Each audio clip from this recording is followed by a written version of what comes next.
Hi everyone, it's Kathy with Do the Local Motion Tampa Bay. Today we've got Emily Joyce with us again. We're so happy to have her hosting today's tour. She's going to give us a whole tour on Charlie Wall, the infamous Charlie Wall. All right, Emily, before we get started with the tour, just give us a little bit about your background. Good morning, folks. If you were with our tour last fall, you know that I introduced myself as someone who has been in Tampa for 15 years. And in the last 4 years, I have worked in downtown. I currently work for the Downtowner. And so I've literally walked and driven all the streets in downtown. And I'm just happy to share this fascinating story about Charlie Wall. Great. Can't wait to hear all about it. I'm so excited to learn the history because I really don't know a whole lot about Charlie Wall. So I'm sure our viewers are really going to enjoy it. Thank you so much.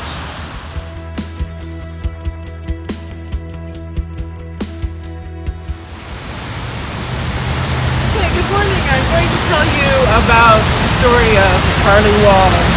Charlie Wall owned Tampa for 3 decades, which is a little known fact. Most people know about the mafia, but this one individual was the dean of the underworld. He was our version of Lucky Luciano and John Gotti, famous mobster, Al Capone, right here in Tampa.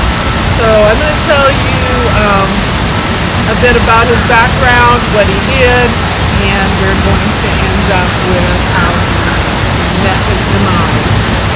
So Charlie Wall was born in 1880, and his family was one of the most prominent families in Tampa.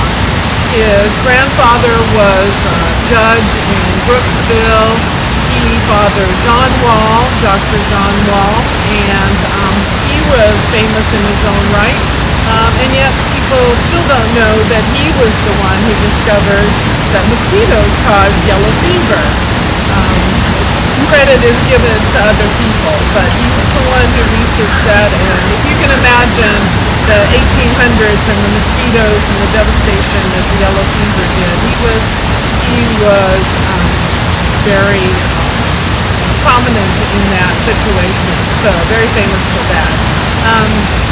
Being a part of a good family, he also married into wealth and prominence. So behind me is a sign of McKay, who was one of the founders of Tampa, and John Wall married Matilda McKay. Not only that, but his sister married into the Likes family. So now you've got a trifecta of Wall, McKay, and Likes, all well-known families. So Charlie Wall was born into that situation. And John Wall was married to Matilda. Matilda died fairly early, and John Wall married his housekeeper. At that time, Charlie was about 12 years old. He loved his mother, but he hated his stepmother. His stepmother was very much interested in spending John Wall's money, and he resented that highly. And John Wall had to be on the road quite a bit, and so he was left with his stepmother. Things went quite awry when, during an argument, Charlie pulled out a .22 and winged her. Didn't do terrible damage, didn't kill her. At what age was this? He was 12. Oh my gosh. So she wanted him out of the house, obviously, and an uncle stepped in and sent him to a military school. Charlie Wall went there, and the rumors vary, the stories vary, the facts vary on all of these, but allegedly he was going to brothels. Well, it was a little less dramatic than that. Apparently he was cheating on a test and he was expelled. So he came back home. He didn't feel like he had, I failed to mention that John Wall died leaving him with his stepmom. So he really felt like he had no home to go back to, and ended up, sleeping under the house, finding gambling houses that, looked kindly on this scrappy kid, gave him things to do. He went to whorehouses, and they looked after him, and so basically he lived on the streets. So much of Charlie Wall's story ends up being not as dramatic as you think. Again, he was from a broken home. So he made the best of it. He was a bright kid, very mathematical, and they set him to work in the gambling houses being a runner for the illegal gambling game called Bolita. So Bolita was extremely popular in Tampa at the time. And like we play the lottery, everybody in Tampa played Bolita. I'll describe it in a little more detail. Bolita was introduced by a Cuban immigrant into Tampa. Everybody played this very simple game that had high returns. There were very few places that did not sell Bolita numbers. So there were vendors, there were parlors. At one point in the 20s, much past where he was born, but in the 20s there were over 300 Bolita houses. Wow. And in the whole region there were something like 1,200. It brought in $20 million, which is unheard of in that period of time. So here's how the game goes. There's a sack, and they put in 100 numbered ping-pong size white balls into the sack. And it was passed around, and someone was designated to grab the last ball. They would grab one or maybe even three for the night, and that was the winning number. So again, you could play this game for as little as a penny. You could buy a number for a nickel, and the returns were 85 to 1 that you would win. So you can see why it was really popular. Yeah. And there was a lot of superstition, just like I don't play the lottery, but I hear people play, their kids' birthdays and kind of superstitious numbers that they come up with. Apparently there was a lot of that going on, and it was literally a way of life. Everybody did it. Was there an age limit then for gambling? Do you know, or playing the game? I have I'm idea. just curious. That part I don't know, but I feel like during those times you probably send your kid and they punched down a nickel and got a number. Right. When they were rolling cigars in Ybor City, they would set up a table on payday, and you would get your paycheck, and the Bolita number sellers were right there, right with them. So get your paycheck, buy a Bolita ticket at the same time. Wow. So this was extremely popular, and Charlie ran the numbers for a while, and he was very smart about saving his money. So he ended up starting his own Bolita business. So why was Charlie Wall so successful for 3 decades? One, the time was right. This was a fairly corrupt city. It was deemed in 1912 the most wicked city in the United States. He had white privilege. To be honest, that's the phrase we use today. He came from this prominent family, and so he could play both sides of the game. He could be the dean of the underworld, and he could go to the country club and schmooze with people, and the name alone would get him. And he's likable. They liked him. And he was likable, yeah. I saw a picture of Charlie Wall. He was 6'2", fairly handsome, and carried himself well. He was affable, and yes, very likable. Now, did he get any of his father's inheritance, or did that all go to Matilda, the stepmother? I believe he got nothing. Yeah, that's what I assumed. He was just cut off. And yet, because his father died early on, there was no father to intervene and say, I don't approve of anything that Charlie's doing, don't pay any attention to him. So he could play that advantage too, right. It's just an interesting situation. There was no mafia behind him. Just his smarts, his street smarts, saving his money, playing the game right. Bolita, at one point, he could take in $57,000 a night and take home half of it. Of course, it wasn't all legit, wasn't computer generated, so what they would do was they would fill the balls with lead, so they would drop to the bottom of the bag easier, or they would actually freeze some, and that would make them more obvious. So there was some corruption. I'm sure they played the game straight sometimes, and other times they made sure that they got their take. So Charlie Wall was a man of money and a man of means. So we're going to walk a little farther towards Old City Hall and talk about just what the climate was like, and again, why he was able to be so successful for so long. Great. Well, let's head that way now. Thank you.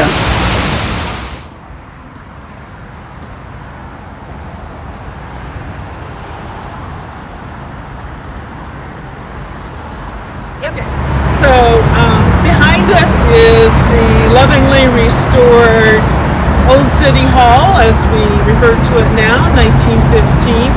And here's where I want to tell you another advantage that Charlie Wall had. So at one point there were 150,000 residents in Tampa, and they had a police department, obviously, with the city hall. There was a jailhouse annex that was right next to it where the current city hall lives, or exists.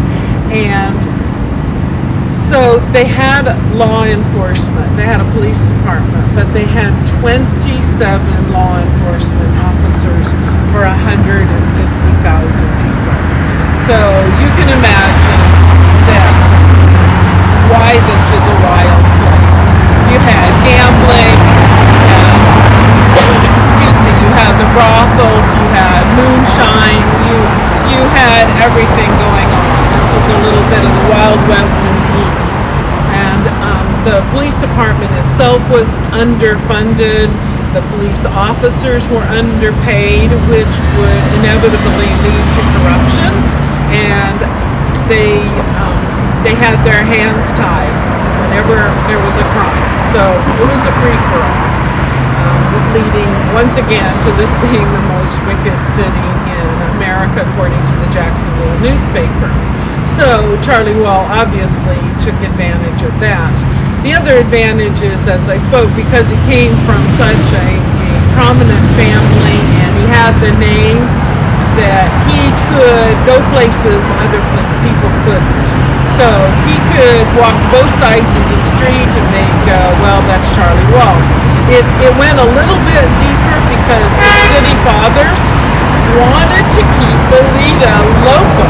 They didn't want this going out of Tampa, so they were willing to look the other way with this illegal gambling.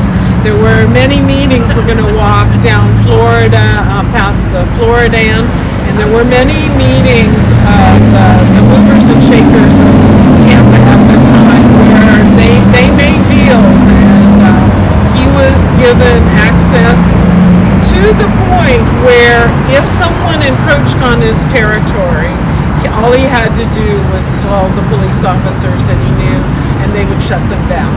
So he was very well connected. Very well connected, which is, obviously that was a huge advantage for him. I'm going to wait 1 second.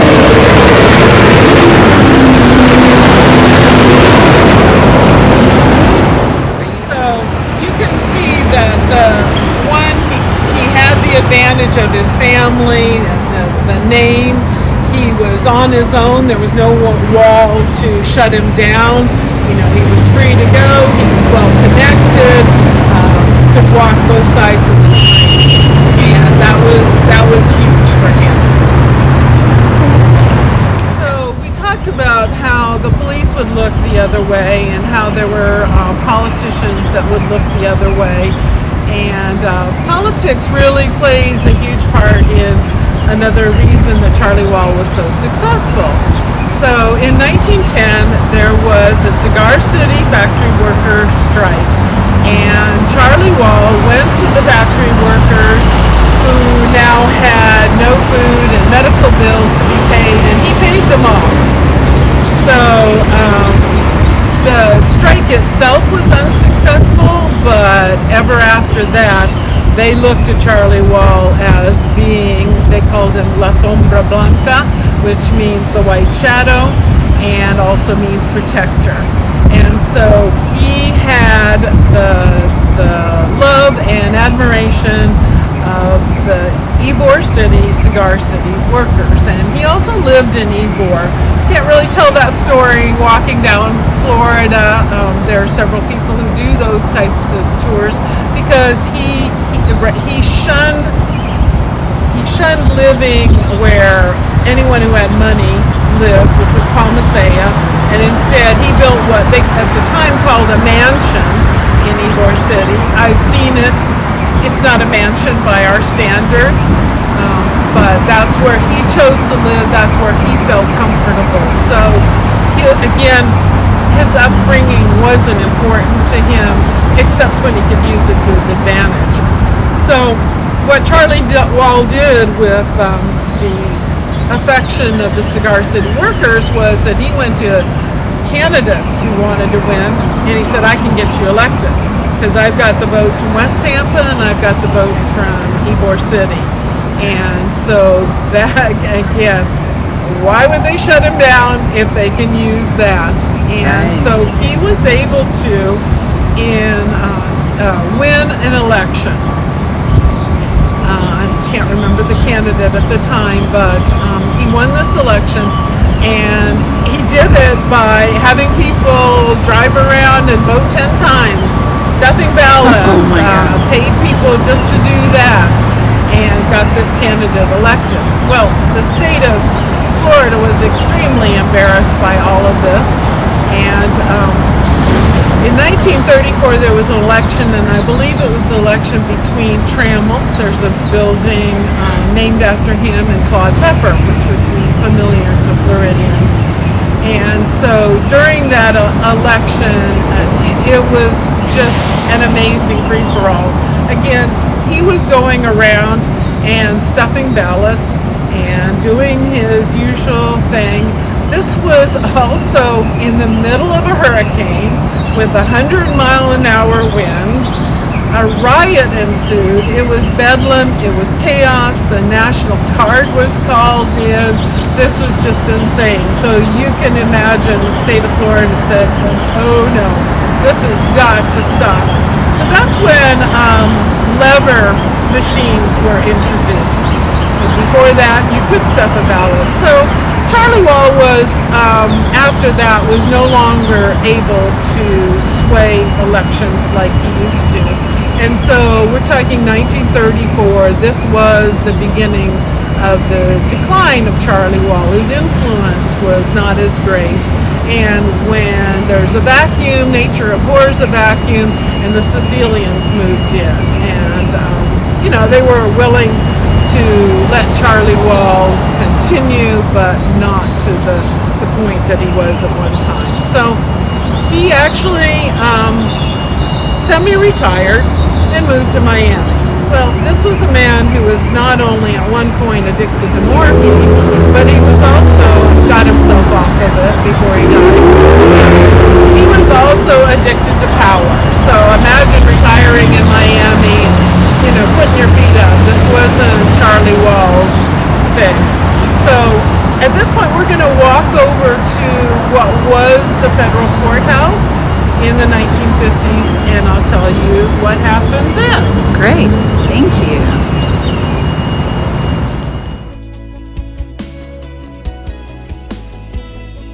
So we've walked to the federal courthouse, or the old federal courthouse, which is currently a lovely boutique hotel called Le Méridien, but this was where the federal courthouse was. So in the 1950s, I feel like there were a lot of committees. We had Eugene McCarthy And we had this colorful senator in the 1950s named Estes Kefauver, and he was traveling around the country and interviewing mobsters as he could get them to speak. So he came to Tampa. He invited anyone who was part of the criminal faction to come and testify. The committee has quite a lengthy name, Special Committee for Investigation of Organized Crime, something like that. And he invited everyone to come and speak, and nearly everyone said, no, thank you. Yeah, I was going to say. Obviously, the mafia wasn't going to talk. Anybody who was involved wasn't going to talk. But guess who wanted to talk? Charlie. Because he was absolutely bored out of his mind, and he had been somebody.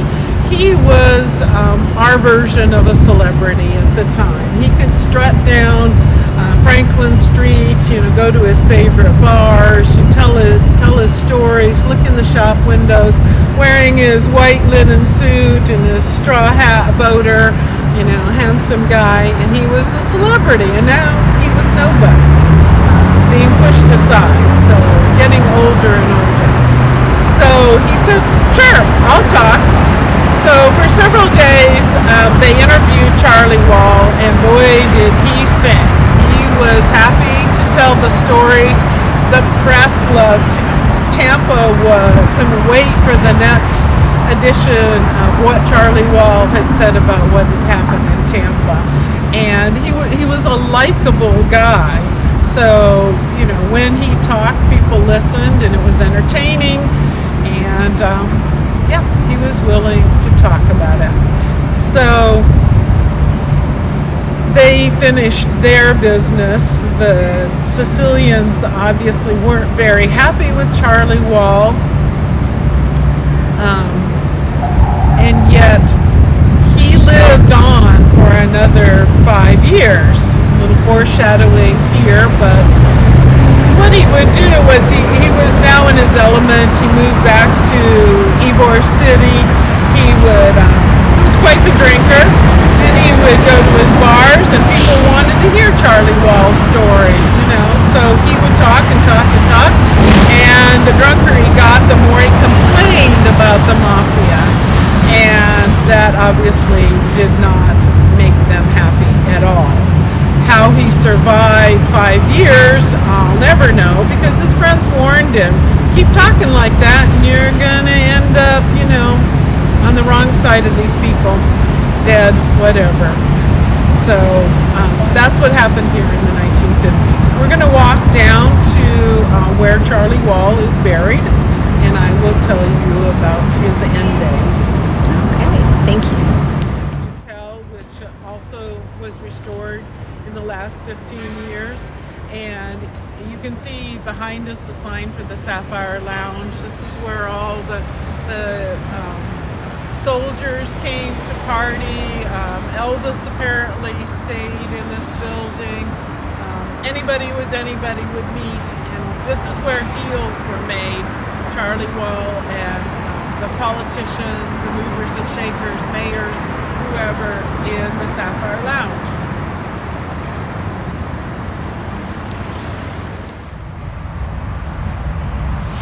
So we are now in Oaklawn Cemetery, which is, near the bus station, easily accessible, and I'm standing by the gravestone for Charles McKay Wall, born March 10th, 1880, died April 18th, 1955. So as I said, Charlie was talking, and for some reason the mafia let him live for 5 years. We have no idea who killed him. That has never been determined. The family believes that it was an Italian by the name of John Badamo, who also a couple of years later was disappeared. So we really have no idea. But here's what we do know is that on April 18th, 1955, Charlie Wall was drunk and stumbling around town. He had a driver, picked him up and said, "Hey, Charlie, let me give you a ride home." He dropped him off, and that was the last that he saw of him. 2 days later, his current wife, he had 2 wives, his current wife had gone off to Claremont to visit her sister and came back home and found the door open and found Charlie Wall. Here's the graphic part: his throat slit from ear to ear, and his head bashed in. Having his throat cut like that is considered, I read a lot of crime novels, is consideed a message killing. And because the door was left wide open, obviously she was considered a suspect for a time, but it was clearly someone he knew and invited him in. The other interesting part was that on the nightstand, Charlie Wall had a copy of Senator Kefauver's report that he was so prominent in. So that's how he met his very untimely, unsolved death in Ybor City. Wow. So I do not make it a habit to visit cemeteries very often, but we just came here, and Kathy and I together, and probably if you were here with us and not virtually, you would notice some anomalies. Okay, his father was Dr. John P. Wall. There's careful with that hole. I know. This is quite, some money was put into this, and we missed you in memory of my beloved husband. So clearly his wife at the time was the housekeeper, and yet we also have John P. Wall here.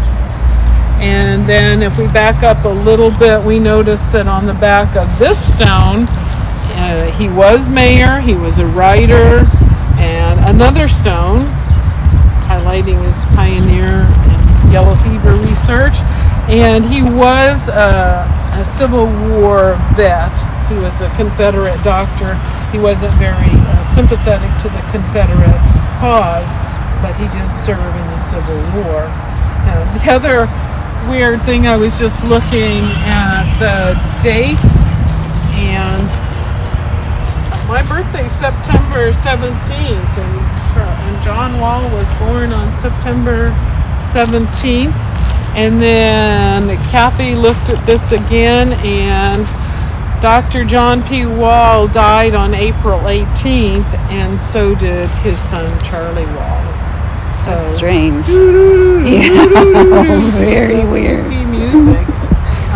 We have gravestones for it must be the housekeeper, Cressy Eubanks. Apparently was her name, which doesn't come out a lot, but we have gravestones for her. And I would have to assume and do a little more research, but I'm guessing that his wife Matilda McKay is probably buried with the McKays and not with the Walls. So, hopefully I fit all the pieces together, and you can see how one man, one apparently likable man, not many records of randomly killing people, survived 3 assassination attempts in his lifetime. Crazy. And then finally was assassinated by who knows who. But he said they asked him why he had survived 3 assassination attempts. They asked him in the committee hearings with Senator Kefauver, and he said, well, the devil takes care of his own. Oh my goodness, apparently, wow. And I'll leave you with that. And Emily, you mentioned a few books that might be available if some of our viewers want to research those. Okay, I'll rattle them off, but we are going to put my email on the website. Feel free. With one of them, I will tell you, don't buy the actual book that's online, and I'll tell you why. Paul Guzzo, that you probably read in the Tampa Bay Times, has been very prominent in finding graves that have been built over by development recently. He also did a series of videos, and he wrote a chapter in a book called Dark Side of Sunshine. I picked the book up, and then I reached out to him because he and my husband work together at the Tampa Bay Times. Actually, there's 3 chapters, sorry. And the book is awful to read, and he said, I don't tell anybody to buy it. They printed it horribly. So if you do want a copy of Dark Side of Sunshine, not only is there great chapters about Charlie Wall, but also Joe Redner and other colorful characters that you might be interested in. Reach out to me, and I'll see that you get a PDF copy of Dark Side of Sunshine. I highly recommend it. There is a book called Cigar City Mafia by Scott M. Deach.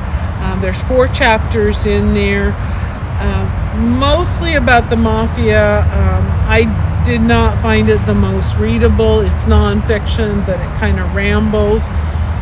And then there's a fictionalized book by an excellent author, Ace Atkins, called White Shadow. Remember, that was his nickname. Yeah. And, Protector? Was that it? Protector? The White Shadow meant Protector. Mhm. Yeah. That's what the Cigar City workers dubbed him, was the White Shadow.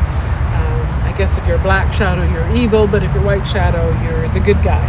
And that is excellent reading, but remember, it is a fictionalized version. It gets very dark at times. And then there is a chapter in a book called Murder in the Tropics. Okay, So great. if you want more, I didn't write down the author's name, but if you want more about that, then just email me. I'll tell you Perfect. where to get that PDF. Super. for instance.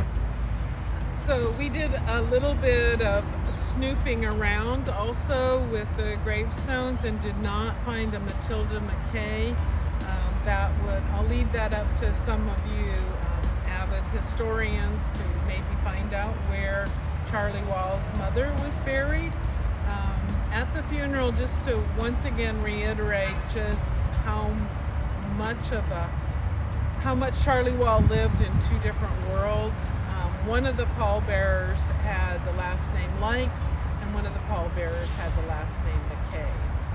So even to the end, he was not shunned by the people that he came from, and was also still seen as the White Shadow by the people that he gave coins and looked after and paid their medical bills and things like that. So, still beloved by many of those in Tampa. So Yeah. strange. What an interesting man. Thank you so much. Emily, on behalf of the Tampa Downtown Partnership and Where Love Grows, we want to thank you again for providing us with such a wonderful tour. We really appreciate all your efforts and your enthusiasm. And it was so great to learn about Charlie Wall. Thank you so very much. Well, thank you so much for the opportunity, and hopefully we'll see each other In person. in person next fall. Let's hope so. That's the plan. All right. Thanks so much. All right.